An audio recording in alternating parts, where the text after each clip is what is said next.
खुदकश bomber कौन था, खुदकश bomber बादशाह का ताल्लुक कहाँ से था और BLA का हिस्सा कैसे बना था। अस्सलाम वालेकुम मातरी मिल्लत इस्लामी जमहूरियत पाकिस्तान के रहने वालों में हूं निसार खान। शहर कायद में इतवार की रात बलोच लिबरेशन आर्मी यानी BLA की कार्रवाई में 2 चीनी इंजीनियर की हलाकत के बाद तंजीम की सलाहियत का मामला भी ज़ेरी बहस है। तो दूसरी जानिब लोगों के जहनों में ये सवाल भी मौजूद है कि ये हमला किसने करवाया। BLA के मुताबिक ये हमला उसके नौ तश्कील शुदा इंटेलिजेंस विंग ज़राब ने किया है, मगर अभी तक ये वाज़ेह नहीं हुआ है कि ये कार्रवाई BLA के इंटेलिजेंस विंग ने अपने बलबूते पर किया है या नहीं। वाक़े के दर्ज FIR में पहली बार हुकाम ने तस्लीम किया है खुदकश हमला था जो BLA ने किया था।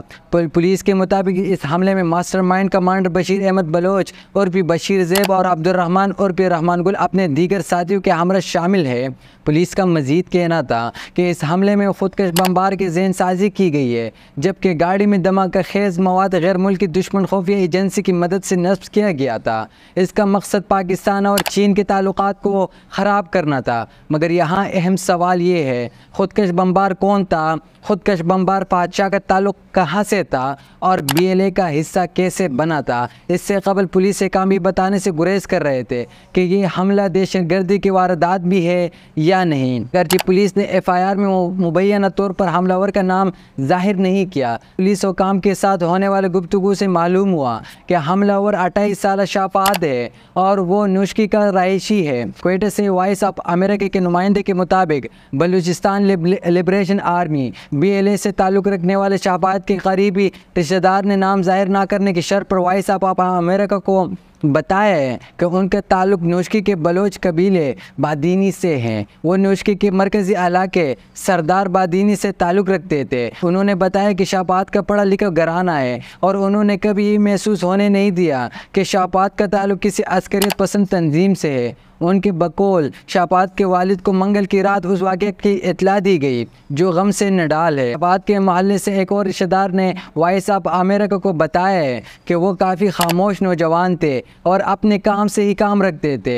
हमले के बाद शाहबाद के घर पर रिश्तेदारों और अजीज़ व अकारिब का रश है। लोग उनके लवाकिन से ताज़ियत के लिए आ रहे हैं। कल आदम तंजीम BLA की जानिब से जारी एक बयान में कहा गया था शाफात उर्फ़ आफ्ताब का ताल्लुक BLA के मजीद ब्रिगेड से था। वो 2019 से BLA से वाबस्ता था। कल आदम तंजीम BLA ने अपने बयान में कहा है कि शाहबाद को 3 साल तरबियत के बाद 1 साल कबल ये मिशन सौंपा गया था। इतवार को कराची के जिन्ना इंटरनेशनल एयरपोर्ट के करीब एक बम धमाके में 2 चीनी शहरी मारे गए थे। काबिल ज़िक्र बात यह है कि ये वाक़या शंघाई ताउन तंजीम SCO के सरबराही इजलास से सिर्फ एक हफ्ता कबल पेश आया है। बलूचिस्तान की बलूच लिबरेशन आर्मी यानी BLA ने इसकी जिम्मेदारी कबूल करते हुए कहा कि उन्होंने चीनी इंजीनियरों और सरमायाकारों के एक आला सतह काफ़िले को निशाना बनाने के लिए एक गाड़ी में निफ्स देसी साख्ता बम का इस्तेमाल किया। चीन की दिहाई से अपनी एशियाई इतिहाद पाकिस्तान और अफ़गानिस्तान की माली मदद और बुनियादी ढांचे की तामीर में मदद फराहम कर रहा है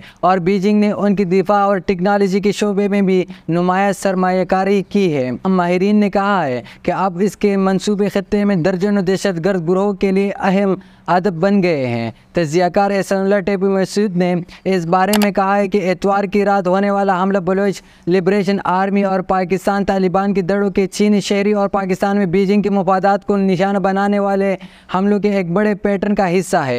एहसानुल्लाह मसूद ने द इंडिपेंडेंट को बताया कि 2018 के बाद से ये सबसे बड़ा दहशतगर्दाना हमला है जिसमें पाकिस्तान को निशाना बनाया गया था। नवंबर 2018 में कराची में चीनी कॉन्सुलेट पर हमले में 4 अफराद मारे गए थे, जबकि जुलाई 2021 में ज़ेर तामीर दासू डैम के मुकाम पर खुदकश हमला जिसमें 9 चीनी शहरी जान से गए। जून 2020 में पाकिस्तान स्टॉक एक्सचेंज पर हमला हुआ और अप्रैल 2023 में BLA के खुदकश हमलों में 3 चीनी ट्यूटर्स मारे गए थे। साल चीनी शहरों पर ये दूसरा बड़ा हमला है। इससे कबल मार्च में शांगला के छोटे से गांव लाहौर नाले के करीब एक खुदकश कार बम धमाके में 5 चीनी कारकुन मारे गए थे। दासू से अफगानिस्तान की तरफ जा रहे थे।